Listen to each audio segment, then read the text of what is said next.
opinions about your personality. You're dealing with people's spiritual autopsy reports of their own abandoned dreams. Some see you and think, if they can do it, maybe I can too.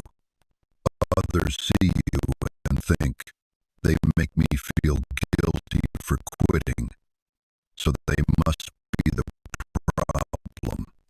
You become a living reminder that hell doesn't have to be permanent, that valleys don't have to be final destinations, that the grave doesn't get the last word.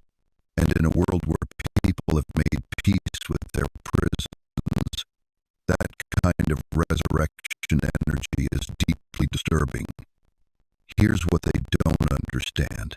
You didn't walk through hell to make them feel bad about their choices. You walked through hell because that was your assignment. You survived the unsurvivable because someone somewhere needed to see that it could be done.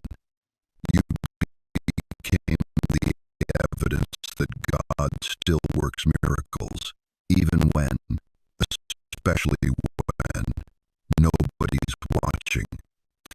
You're not trying to trigger anybody. You're just living, breathing, existing in the fullness of who you were created to be after the storm tried to destroy you.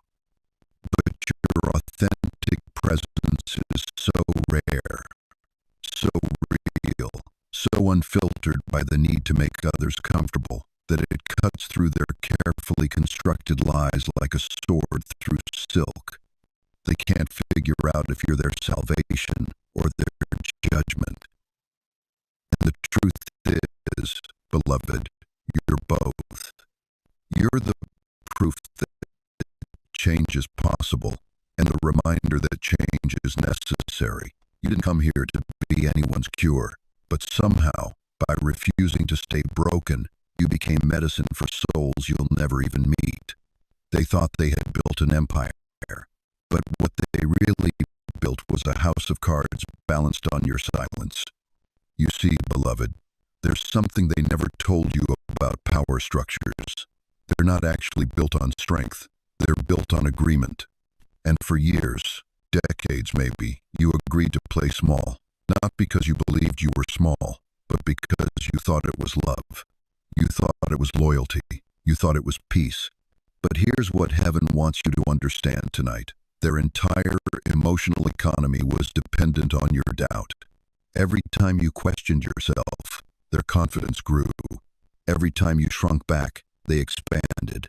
Every time you whispered when you should have roared, they stood a little taller on the foundation of your silence. You were never their equal in their minds. You were their supply. You were the one they fed off of. Your insecurity was their security. Your confusion was their clarity. Your smallness was their greatness. And as long as you stayed in that role, their whole system worked perfectly. But then something shifted. Maybe it was a prayer. Maybe it was pain that finally reached its limit. Maybe it was just time. But the moment you stopped shrinking, their whole world started shaking. You didn't fight fire with fire. You didn't scream back.